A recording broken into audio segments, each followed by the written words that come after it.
Hey, everybody. We are back with another integration conversation. Yes. So, the episode just got dropped today, but if you haven't listened to it, please do so because we're going to be continuing to elaborate on that interview. And it was episode 42 with medium Jenny Shanks. Also, if you're hearing this, it didn't drop today. It dropped Oh, yeah. I know. like last week. We're in the future right now. But we're going to be discussing our episode with Jenny Shanks. And I'm excited about this so much because you were such a skeptic. I would not say skeptic. I wouldn't say skeptic either now that I'm saying that. Tony was for sure a skeptic. Jason's a skeptic. So for those who don't know and who are new here, Tony is my fiance, and Jason is Leah's husband. Yeah. But yeah, my fiance was definitely a huge skeptic of stuff like that. And I have two stepdaughters, and they would try to get him to do things like this, and he'd be like, "Oh, that's a bunch of quack. Like those people, like they're just pulling shit up, out of their ass," which, maybe some are. Probably do. And then we went and saw Jenny, and our shit got rocked. So Jason thinks they Google things. Like they can search. There were things that she couldn't have Googled. That's what I'm saying. And also, and I'll elaborate more on that. When we recorded that episode, I realized listening back to it, like we recorded that so long ago. Yeah. It was December. It was before Christmas. Yeah. And we were holding on to it because we wanted to have an experience with her. I've had a mini reading with her. But she's also booked so far out that we were like, oh shit, like we're going to be waiting a while to put this out there. I know. Well, and then I was supposed to meet with her and then I forgot what happened, but we had to reschedule it. So it got delayed a little bit more, but, man, all of just this space in general, it's opened me up to so many different ways of healing. And I have really realized, especially lately, how much work I still have to do. Yeah. And we went in to that experience and it was more so about Tony, my fiance, but I found that to be incredibly healing. So I would like to do another session with Jenny with just with me. Really? Mm-hmm. So I remember when you were thinking about it and you booked for you and you said something like, and even in the episode you said something about like, you've never really had anybody who passed that you were extremely close to, that you were seeking answers from. And I was like, that's not usually how it works. I know. Like people will come through that you're not expecting to talk to, but they will tell you things that, and this is like, if you're with someone who is the real deal, I think that's very hard for people sometimes to find. I've gone to some really shitty mediums before and really had a good experience walking out or just kind of like, whatever, Yeah. But the one time I went to Jenny was just so profound that I was like, there's no fucking way. Yeah. Well, this Jenny, isn't real. Jenny's the real fucking deal. She's the real deal. And I want to elaborate on that and why I do think I definitely need more healing, because there has been this fear there that because, my dad has passed, my grandfather has passed, but they weren't necessarily people or men that were necessarily positive figures in my life. Yeah. So there's this fear there that like nobody's going to show up. And I know, yeah. Shit. Right. So when I went into it with Tony, it was, he lost both of his parents. He was very close with them. So we're going to do this for him. But now after having that experience, I'm like, holy shit. I need to do something like that for myself. Because like I said, it wasn't even really about me. I got included in on the You were like conversation. moral support. Well, and she talked about me, and she talked about our relationship, and she talked about our son Kai, and Wait, who talked about? the medium. Which Oh, okay, yeah, okay. yeah. Which, okay, yeah, I'll get into it. Let's hear it. Okay, so gosh, where do I even start? I didn't even really know what to expect, but I have it all on like a voice recording, so I like go back and listen to it often, actually. But I was hoping Tony lost both of his parents. Tragically, they were both young in their 60s, and he had a very close relationship with the both of them, and really looked up to not only each of them but also their marriage and his childhood, and so I wanted it to be about him. And immediately when we sat down with Jenny, she's like, I'm feeling somebody on your mom's side. This is to Tony. I'm feeling somebody on your mom's side. Uh, Gosh, it starts with the letter J, and then I think the second name, it starts with the letter A. She keeps pointing to her head, and that's what she passed away from. It's not, she's saying it's not Alzheimer's or it's not dementia. Well, Tony's mother's name is Joan Ann, and she died of Huntington's disease. And if you don't know what Huntington's disease is, I guess it would be kind of similar to Alzheimer's or dementia. It's a very tragic neurological disease, and they saw her suffer for a long time and at a young age, and so she was like, okay, and Jenny the medium has no idea like who this is yet, right? And she's like, she keeps pointing to her head, blah blah blah. Do you know who this is? And Tony's like, yeah, like 100%. And every word she said, every fucking thing was so spot on. Knew that she died on Christmas. Knew that Tony struggled with that holiday. And when she died, I think, very much so was like, okay, like it is what it is. I lost my mother. I'm hurt, but it's time to move on and whatnot, and kind of like pushed it down. And Joan, his mother, was like on the edge of her seat to talk to Tony. Like on the edge of her seat, like could not, like she kept talking to Jenny, and Jenny's like, oh my God, like she's so excited that you're even here. Like, and do you think she probably thought that would never happen? Probably. Like as like skeptical as he was. Right. And Tony has a brother, which, she knew about that he had a brother. She knew how many grandkids she had. She knew how many were girls, how many were boys. She knew that Tony had stopped. Tony's dad was Italian, and she continued to reinforce how she wanted us to focus on Christmas being a happy holiday again, because I struggle with Christmas too. She wanted it to be a happy holiday, and she wanted to really force, like, not reinforce that we keep up with Christmas traditions, like making Italian recipes from scratch that she used to make, or making Christmas cookies, because she wanted to be there and be involved. So even though she wasn't physically there, she was with us.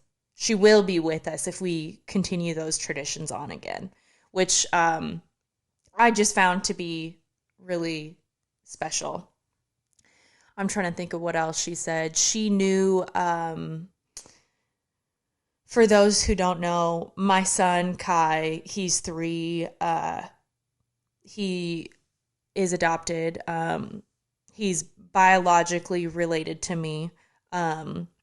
but I worry about him a lot. I worry about him being adopted. Um, we've hit some, oh shit, I'm gonna cry. I'm sorry. No, it's okay. Thank you. We've hit setbacks with him recently with learning.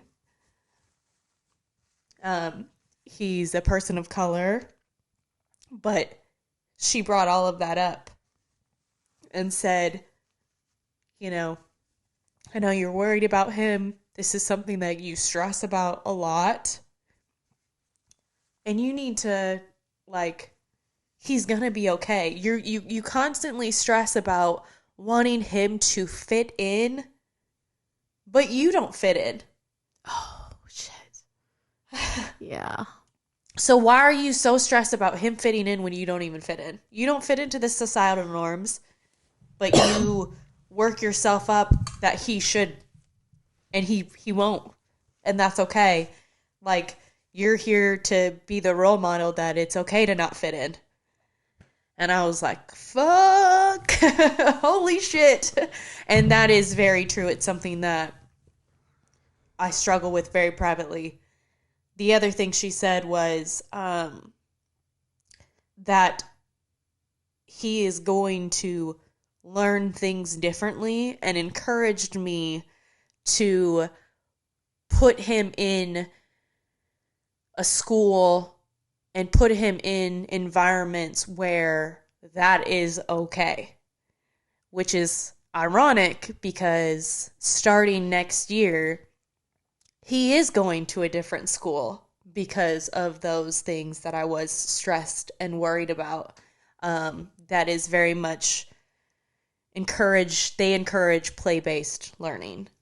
It doesn't go with the typical like U.S. standard school system, which I absolutely love. I'm obsessed with it. Like, he is going to be outside 50% of his day. He is going to learn to garden. They have gardens there. They have chickens there. They have beehives there where they make fresh honey. He is going to learn a lot of like just life skills, and he's going to be able to be a 3-year-old who gets to play outside and get dirty, rain or shine. And I am just very excited for this opportunity for him. But yeah, she knew that and encouraged that.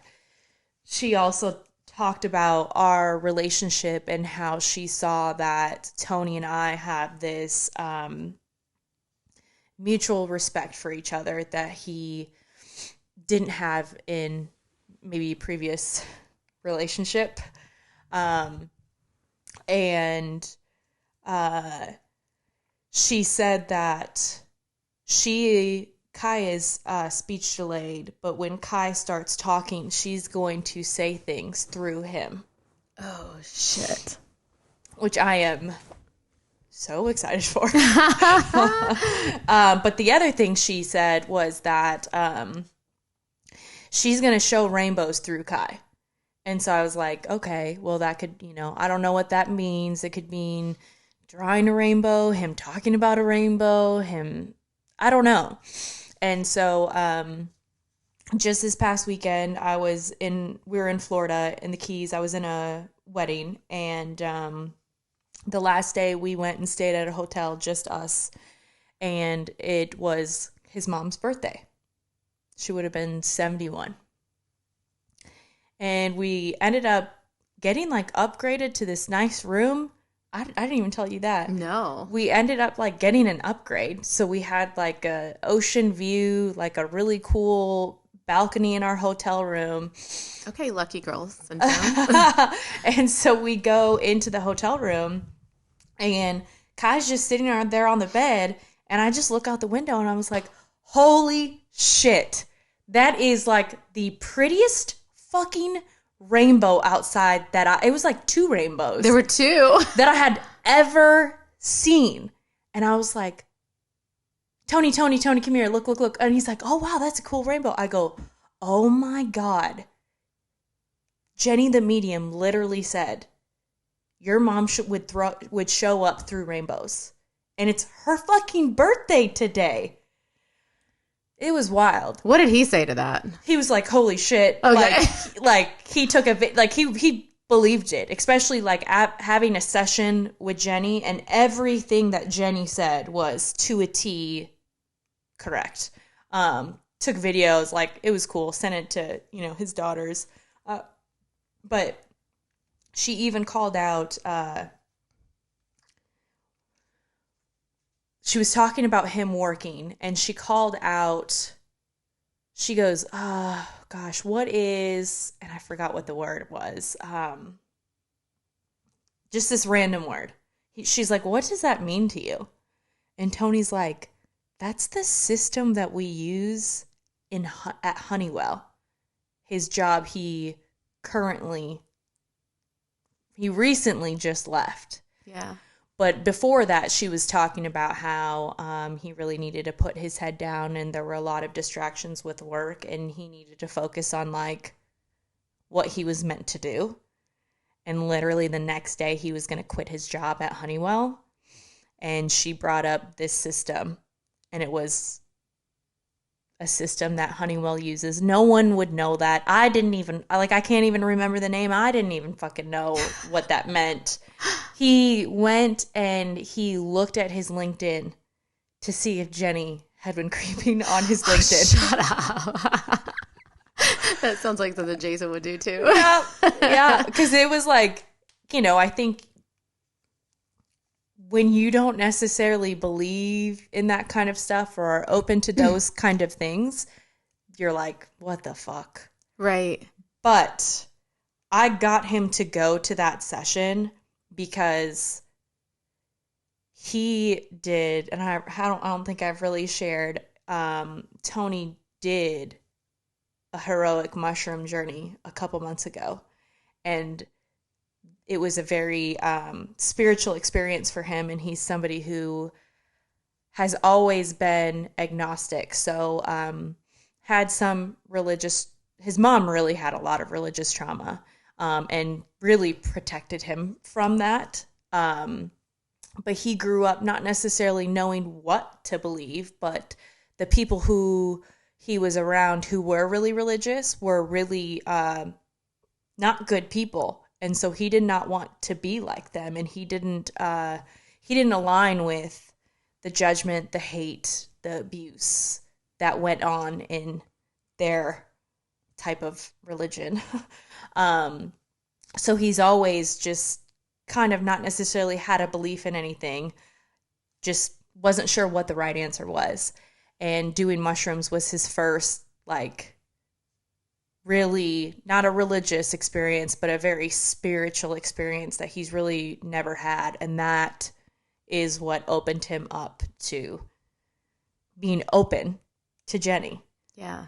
So it really was wild. But she knew things about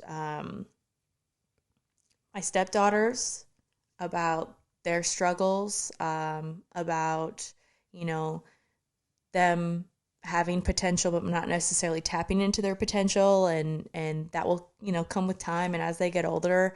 But everything was to a T.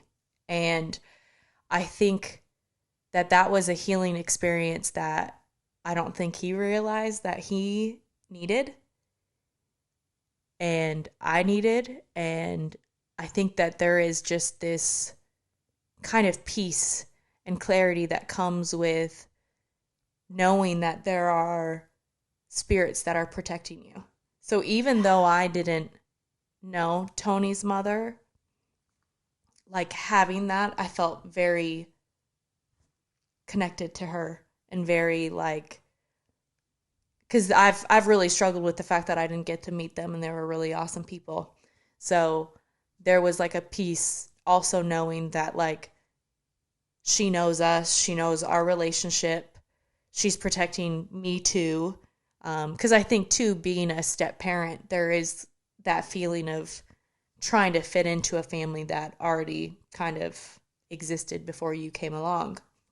So there was this sense of peace and clarity knowing that, she sees our dynamic, and the things that she loves about it, and that she's watching over Kai and myself too. Yeah. Like we're a part of her family. So, but yeah, she was a stay-at-home mom, and she really like her purpose in life was her two children, Tony and his brother. And so it's I don't know. It was surreal. Like you called me immediately after, like freaking out. Like, I guess for people who don't really understand how healing that can be, because I think you probably think, well, wouldn't that make it worse? Like if somebody I lost came through, wouldn't I miss them more? Like you almost get this confirmation that they are still with you. And here's the other thing. Tony had said she was very transparent in what she thought, how we should be living our lives. And Tony's like, I don't think she would have said it that way if she were here. And I'm like, yeah, but she's like a higher being now. Yeah. So I think there's a lot of like she's coming from like a. Do you know what I'm trying to say? I'm trying to word it right now. I think whenever you leave this body and you are wherever spirits go, you have this inner knowing. Yes. Of what is right, what you did wrong. Right. You are not angry. Yeah. Like you come out onto the other, you go to the other side and you're like, there's this wisdom.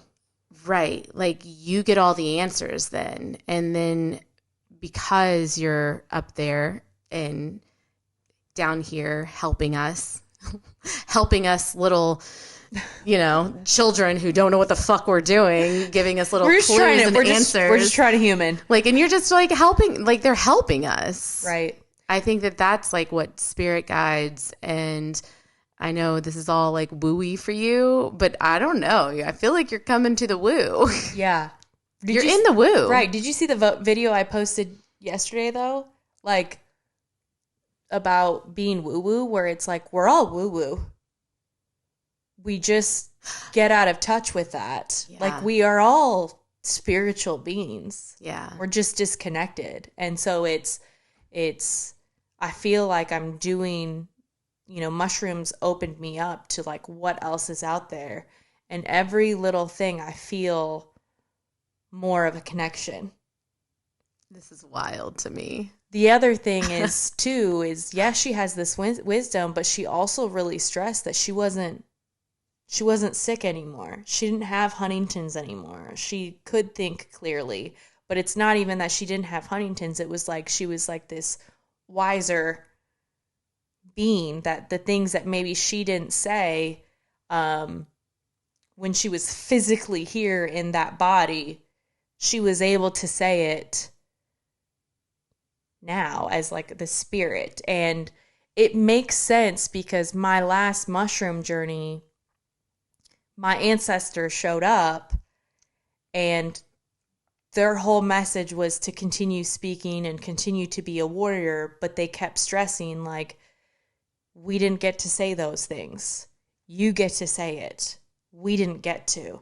So it's like, yeah, back in the day, maybe they didn't speak up or whatever, but it's this wisdom that comes with that experience on Earth and as a human that when they pass on, it's like this inner, I don't even know how to explain it. I'm picking up what you're putting down. I feel like they're like pushing you to do like what is best. Yeah. And sometimes we don't see those little pushes. Right. Until we're open to receiving. Right. Does that make sense? Yeah. Like, so, one of my stepdaughters, she had said that, she's not tapping into her creative. Where I think my stepdaughter took that very literally and was like, well, like, I'm not creative. Like, what am I supposed to do? Like, go paint some fucking pictures? And I'm like, creative means to me a lot of different things. Absolutely. It does not just mean like you're an artist and you can draw and you can paint pictures. You know, I used to say that about myself. Right. And I you used are to very literally creative. say I am not a creative person. And after my first mushroom journey, I started tapping into all things creative. Like I took a pottery class, I took jewelry classes, I took crystal classes. Like I started like really tapping into that part of my brain because I had never practiced anything creative before. I never made messes. I think that that's just a practice. Like we're so out of touch with being creative. And I think creativity is really just play. Yeah. And I think all of us are creative. Yeah. Anymore. Like we left that behind. We left that in our childhood. Now it's like work and do and work and do. And I think it's important to make time for play because that's how you tap into what your creative side is. Yeah. So creativity to me is the same thing. Like it doesn't mean you're an artist. Right. But, you know, you create things in your own way. Yeah. Ideas. To me, this is creative. This is absolutely creative. It's so, but oftentimes our thinking about things is very one-dimensional. Yeah. Where I think they mean something much bigger. And it doesn't necessarily have to mean a job. Right. You know, but that's where our head goes. Like, so. You know how in a lot of cultures, not ours, you know, they, like in Asian culture, they're extremely smart and they also usually are extremely talented and play an instrument or like the violin or the piano and they practice for hours a day and then they are extreme. There is something to, I've read this before, there's something to working both sides of the brain and practicing both of those things that make you so much better off. Like you're more well-rounded when you are practicing creativity and what is the word for the other thing? What is the word for the other thing? I'm so not that. But I don't know. Do you hear what I'm trying to say? Yes. Like if you're like into math and science, like you should also be practicing the creative side equally. And I to be better at math and science. Yeah. And that's something too that I think I need to get better at is creativity and playing because I always thought of myself as somebody who wasn't necessarily creative or, you know, but I think everybody is. I think it's a muscle memory thing, and the more you practice creativity, the better it gets. Yeah.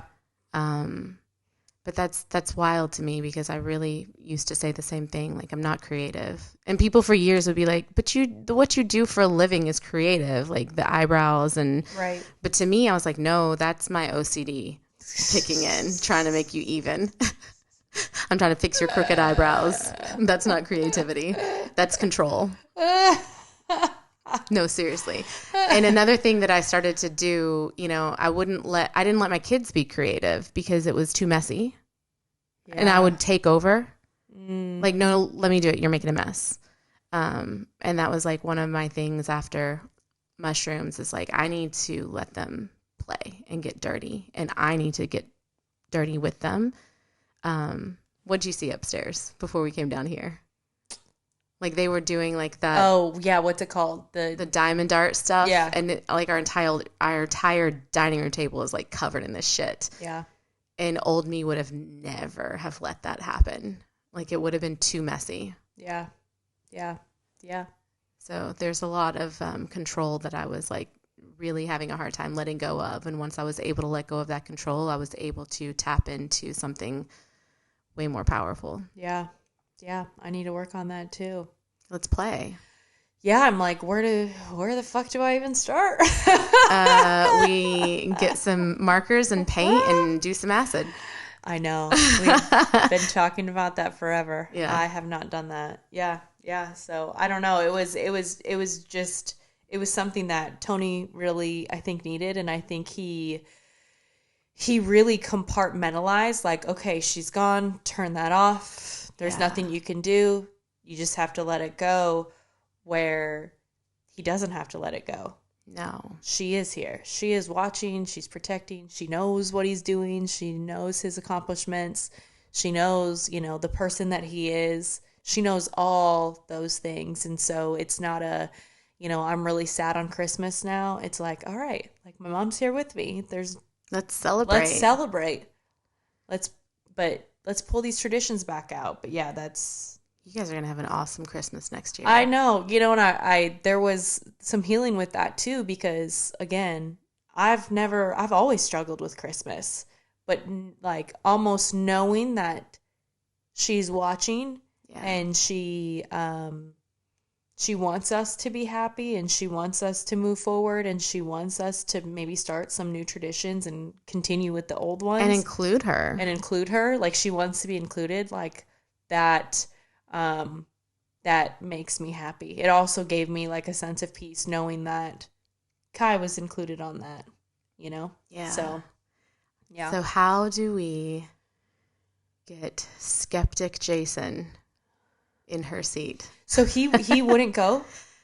No, we've talked about it. Okay. I told him. Did you tell him about Tony? He's on his like amends step in AA right now, and I told him that's one of the things I want him to do is just to be more open to new things. How did he receive that? He thinks he's open. Oh gosh. He's like, I am open. And I was like, you're not open until it smacks you in the face. I think in his way he is. Because I think so too. In his, in his mind, he's like, I got sober. I was open to psychedelics. Yeah. I was open to Sedona. I was open to, all these things that are you changing, new and different. And he really is in his own way. He is open, but there are still some like blocks. Yeah. If that makes any sense. Yeah. Like he is a kind of a natural pessimist. Like he wants maybe realist. Realist would be a really good word. And I think that's how he's always been. Yeah. So I don't expect him to like break out of that immediately, but I think he needs something. But I think like for us to think that we have to know everything or have to have all the answers. That's how he is. But I think he feels like if there's not an answer to it, if it doesn't make sense to him, then it can't be true. But to me, like the universe is so much smarter and wiser that we could ever comprehend. So to think that we will know everything is a little like, to me, that's a little ego. We know nothing. Like we literally know nothing. So to just be open to learning. And I think we've messed up a lot of things because we're like, what I'm seeing, though, in him, and we've said this before, and I don't mean this in like a condescending way, but I'm like further ahead than he is on this journey. Yeah. And every experience that I've had that I was skeptical about kind of opened me up even more. Yeah. And the more open I've become, the more things have happened. Right. It's hard for those things to like make sense when you're so closed off to them. We were talking about that so the numbers thing, like seeing numbers and angel numbers. Yeah. And then he started seeing them. I was like, see, like they've always been there. You just weren't open to seeing them. Right. Tony always sees them now too. I think it's wild. And some of the experiences that he's had on mushrooms, especially his last one was very spiritual, like Tony's. Mm-hmm. We haven't talked about that yet, but we will. And I'm like, you used to be so closed off to that. And then you experienced something so profound, so unreal. And kind of unexplainable. You can't reason it away. And you fully believe it. So there's stuff out there. You were saying earlier, I didn't want to forget this, about how every time you do something, you feel like it's like connected. Is that what you were saying? Mm-hmm. I feel more open. Okay. Last year, the first time I did a Kundalini session with Erica Combs from Guided Place. That was the first time I'd ever done anything like that. And then afterwards, when we were talking about it, I just started breaking down, and I was like, I don't know how to explain this, but I feel like everything I do makes so much sense to me now. And I was so closed off to this stuff before. And I don't know why this stuff feels so natural to me. And she was like, you're coming home to yourself. This is probably something that you've done before. You just forgot about. Wow. So I think about that, like ancestors, like doing all these things and being, you know, connected to nature and connected to a spiritual source and not a religious source. There's just something very different about it. Yeah, yeah. And it makes me even want to do like a past life reading with Jenny too, because she does that, which I think, you know, could also be another healing layer experience too. Everything is like peeling back layers. Right. Well, and if and I told Tony this, I'm like, if you would have still kind of had that mindset of like, you know, she's a quack, I go, you wouldn't have had that really, really beautiful experience with your mom. Good point. Like you wouldn't have even had that. So what does it hurt to even try that? Because you got that, you got to like, she got to communicate with you with a healthy brain. Like that is, to me, that's such a gift. Better than closure to me. Oh my gosh, that's because there is no closure. A like you got to experience your mom in a way that you remembered her before she got sick, and a better version of that. Yeah, and then the other thing that she said too is because shortly after she passed away, his dad passed away from cancer, and she was at his bedside. She was at his feet. She like described it in detail that she was with him when he passed, and he even you didn't tell me that part. Yeah, I know. And then she said there's someone else, his name starts with an E, which Tony's dad's name is Enrico, and she's like, he's trying to talk, but she's like, oh no, I died before you did. I lost my cognitive abilities. You take a seat. Bitch, it's my turn. Like, I'm doing the talking. I've been waiting for this longer than you have. Oh, shit. Yeah. That's kind of funny. And so it was kind of nice because Tony always described her as, you know, stay-at-home mom, very sweet, very kind, like the nicest woman on the planet who like lived and breathed her children, which that is amazing. But like, it was kind of cool to hear her like speak up and be like, nope. My turn. You can wait. Like, I died first. Like, I like that. That's really cool. Yeah. The rainbows thing, when I was like editing her episode, Jenny's episode, and we were talking about like the coins and picking up pennies and being like, oh, that's my aunt, or oh, that's my uncle. And your face was like, what? But now you get it. Yeah. Oh, that was another thing is we were in Fort Lauderdale. We like were walking around. We stayed at a hotel like in the downtown area, and we're like went to dinner, and then we're just like walking around looking at shops or whatever. And Jenny said that she would show up with lights flickering, and if it was at our house, to like, don't call the electrician. It's just her showing up. But we were just walking, and it was just all of these lamps. And we'd walk by one, it'd flicker. Walk by another one, it'd flicker. What? Yeah, on her birthday. And did he notice that? Yes. Like, you pointed that out yes. too? He's like, oh my God. Yeah. See, that's what I think is so incredible, because I really do believe the more you are open to these things, the more you see them. Yeah. And I think too, it's just the more open, like what you said, the more open you are, the more you see, not just with, you know, spirits, with everything. 100%. And I think we're so like, oh no, I don't believe that, or I didn't see that, or that's not my experience. But it's like, if we're just open to, we may not have the answers, or just because it isn't our experience right now that it doesn't exist. Right. Or just being open to someone else's experience. Yeah. Being open to hearing what someone else has to say. Yeah. Not having a fixed and closed off mindset. I think when you have that fixed, your experience is the only true experience and nothing else matters, or your beliefs are the only beliefs and nothing else is true, like that is not healthy. Right. At all. Yeah. So yeah. Lesson, be more open. Yeah. And I need to get my ass in to see Jenny. I know. I do too. If we can get this out before the next Saturdays with Spirit, I want to plug that. Okay. Because I really want to go to the next one in May. It's the second Saturday of the month. And if you're local to Louisville. But it's every month, right? It's every month. Every now and then they'll take a break. Yeah. But they post about that. It's gotten bigger and bigger since I started going last year.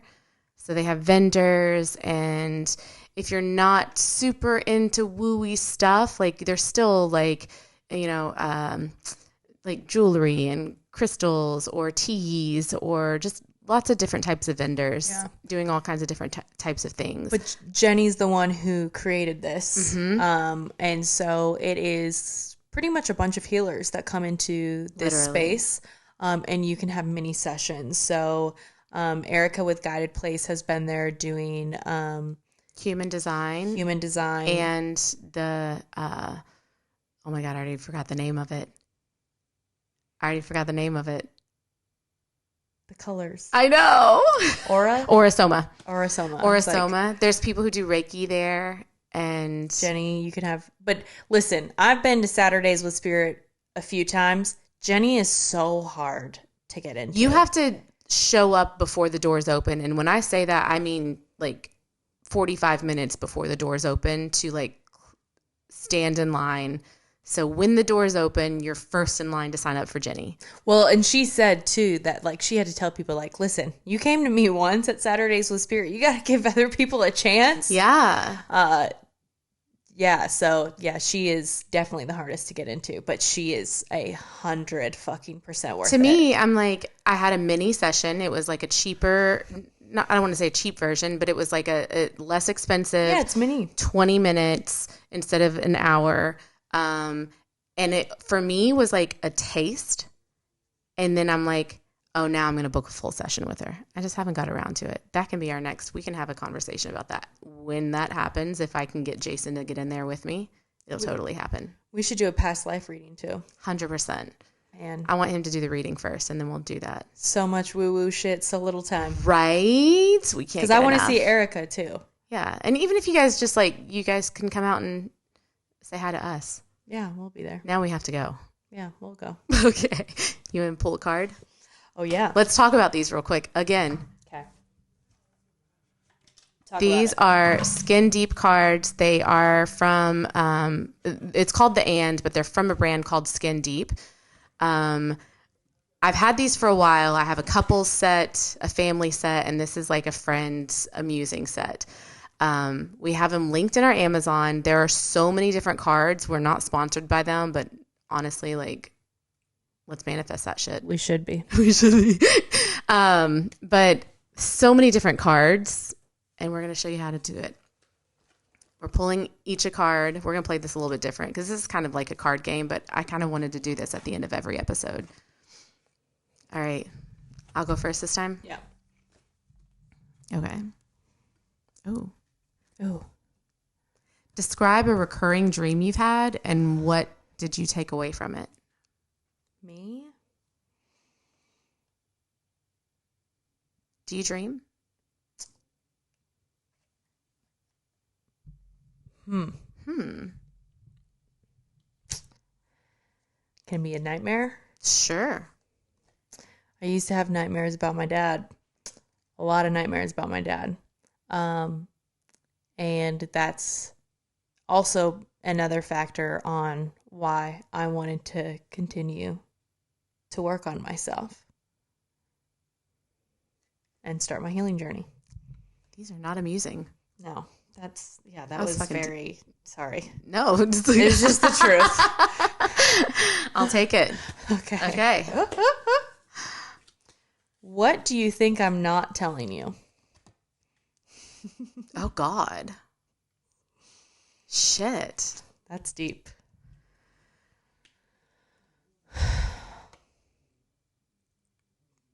Be totally transparent. I'm thinking. Okay.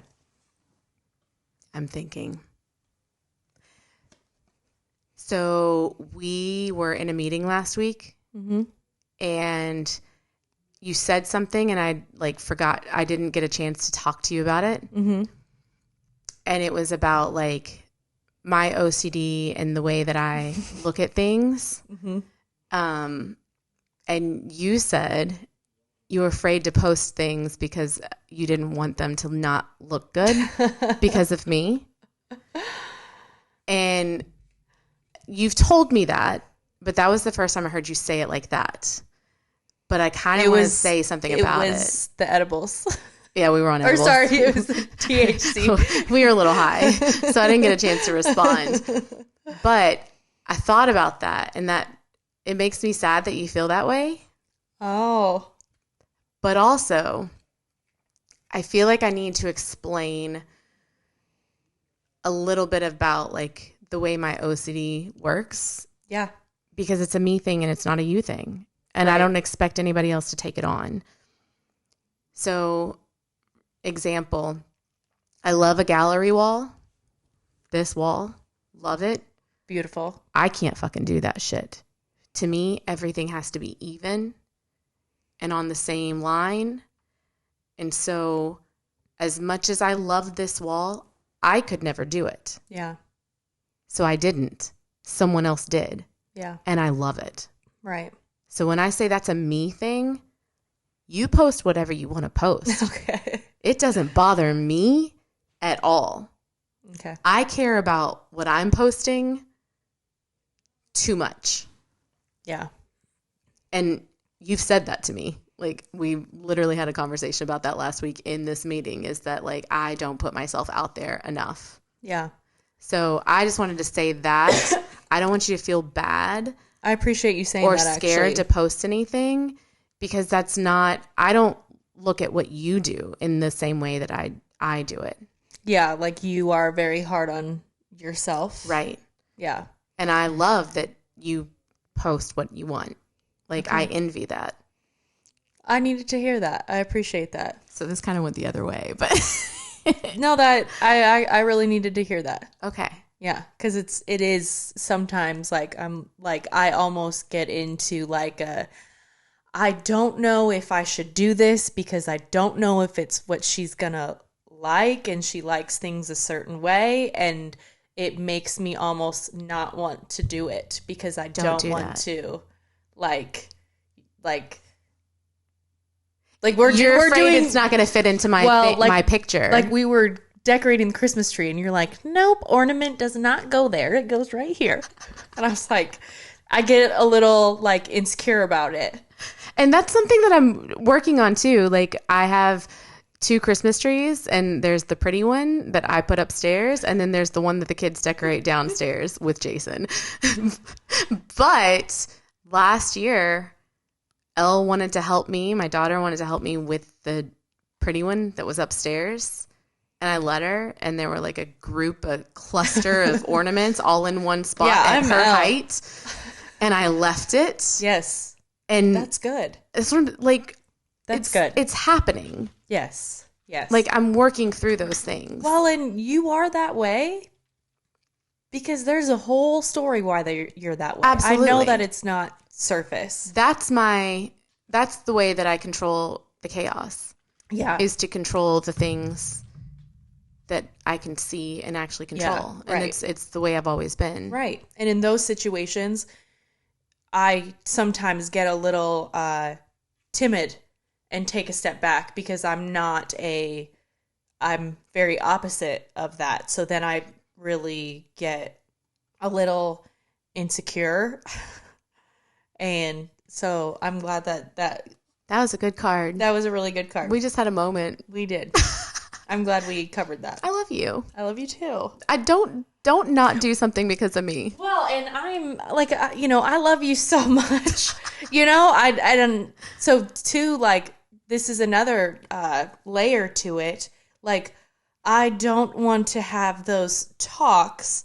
I don't really know how to have those talks because I don't want it to be a fight. Because even though I don't think it would be labeled a fighter, yeah, I don't like fighting with people that I really love. I really don't. Like, I actually don't like confrontation in that regard at all. Can I say something to that? Yeah. I don't think we would fight. I don't either. I think we would communicate. I think I think we just communicate. You're right. Different. You're right. This is a very different friendship than I've ever had. Most of the friendships that I've had my entire life. Yeah. Which also, I wanted to say this because I texted you this morning and said this. I know this is like a tangent, but I had this realization, and there's a saying that has been around for years that I hate when I hear, and it was, you attract what you are. Okay. Did you see this text this morning that I sent you?